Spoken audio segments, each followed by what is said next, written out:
মেয়েরা যদি কোনো জিনিস অপছন্দ করে সেটা মেয়েরা নেয় না বা ব্যবহার করে না, অথচ সেই মেয়েরাই পরিবারের দিকে তাকিয়ে পরিবার কষ্ট পাবে, পরিবার কি ভাববে, সমাজ কি বলবে, এইটা ভেবেই খুবই অপছন্দের একটা মানুষের সাথে সারা জীবন কাটিয়ে দেয়। সমাজ বলে মেয়েদের ধৈর্য কম, আসলে মেয়েদের ধৈর্য অনেক বেশি। পরিবারের মুখের দিকে তাকিয়ে পরিবারের মানুষের কষ্ট কমাতে গিয়ে নিজের চাওয়া পাওয়াকে বুকের ভিতর চাপা দেয়, নিজে কষ্ট পায়। শ্বশুরবাড়িতে মেয়েদেরকে যতটা অবহেলা করা হয়, যতটা কষ্ট দেওয়া হয়, তার অর্ধেকটা কষ্ট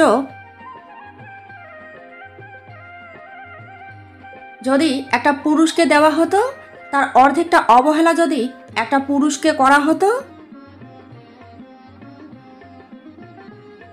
তাহলে কোনো পুরুষই হয়তো সংসার করতে পারতো না। মেয়েরা শ্বশুর বাড়িতে অবহেলিত, মেয়েরা বিয়ের পর মেয়েরা বাপের বাড়িতেও অবহেলিত। মেয়েরা বাপের বাড়িতে ততদিনই রাজকন্যা থাকে। 18 বছর পর্যন্ত। বিশ্বাস হচ্ছে না? সেই মেয়েটাকে গিয়ে জিজ্ঞেস করে দেখুন, 30 বছর পেরিয়ে গেছে, এখনও বিয়ে হয়নি। সেই মেয়েটাকে গিয়ে জিজ্ঞেস করে দেখুন, শ্বশুর বাড়ির অবহেলা সহ্য করতে না পেরে ডিভোর্স নিয়ে বাপের বাড়িতে এসেছে। মেয়েরা যদি ধৈর্য ধরে কষ্ট করে স্বামীর বাড়িতে গলা দিয়ে ভাত নামাতে না পারে, বাপের বাড়িতেও গলা দিয়ে ভাত নামতে চায় না।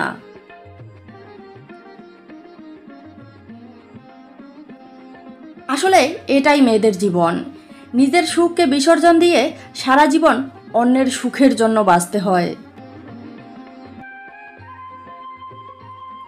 যারা আপনাকে দেখে জ্বলে, তাদের জন্য নিজেকে কখনো পরিবর্তন করতে যাবেন না।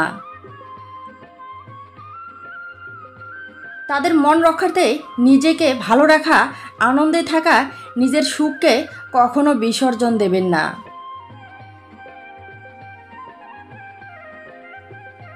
যারা আপনাকে দেখে চলে, তাদেরকে তাদের মতো করে জ্বলতে দিন, কারণ আপনি তো এসি নন। ঠান্ডা রাখার দায়িত্ব আপনার নয়। আপনার দায়িত্ব নিজেকে ভালো রাখা, নিজের পরিবারকে ভালো রাখা, যারা আপনার ভালো চায় তাদের ভালো চাওয়া। চুপ থাকলেই সবসময় নিজেকে সঠিক প্রমাণ করা যায় না, কখনো কখনো মুখ খুলতে হয়, কখনো কথা বলতে হয় নিজেকে সঠিক প্রমাণ করার জন্য, কখনো কথা বলতে হয় নিজের অধিকারের জন্য। আপনি কোনো দোষ করেন নাই, আপনার কোনো ভুল ছিল না, তারপরেও যারা আপনার জীবনে দুঃখের রচনা তৈরি করে দিয়েছে, প্রতিশোধ নিতে না পারেন, অভিশাপ দিতে না পারেন, তাদেরকে দ্বিতীয়বার আপনার আপন ভাবতে যাবেন না। তাদেরকে বন্ধু ভেবে আবার সম্পর্কটাকে জোড়া লাগাতে যাবেন না, কারণ খারাপ মানুষগুলো নিজের স্বার্থ পূরণের জন্য মুহূর্তেই নিজের রং বদলাতে পারে।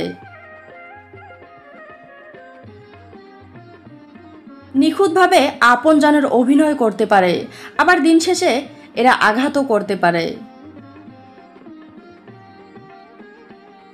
সম্পর্কের সাথে জড়িয়ে থাকা মানুষগুলোই যদি সুখ সহ্য করতে না পারে, এই মানুষগুলোই যদি জীবনের সুখ কেড়ে নেয়, এমন আপনজনের সাথে সম্পর্ক না থাকাই ভালো। দেখবেন কিছু আপন মানুষ আছে আপনাকে আঘাত করার জন্য ইচ্ছে করে আপনাকে খোঁচা মেরে কথা বলে। পরিস্থিতি যেমনই হোক মানিয়ে নেওয়ার চেষ্টা করতে হয়, মানিয়ে নেওয়া অসম্ভব হলে হাসি মুখে ছেড়ে দিতে হয়। হতাশ হওয়া নয়, জীবনের প্রতিটি মুহূর্ত উপভোগ করতে হয়। অন্যের জন্য নিজেকে কষ্ট দেওয়া নয়, নিজেকে বদলাতে হয়।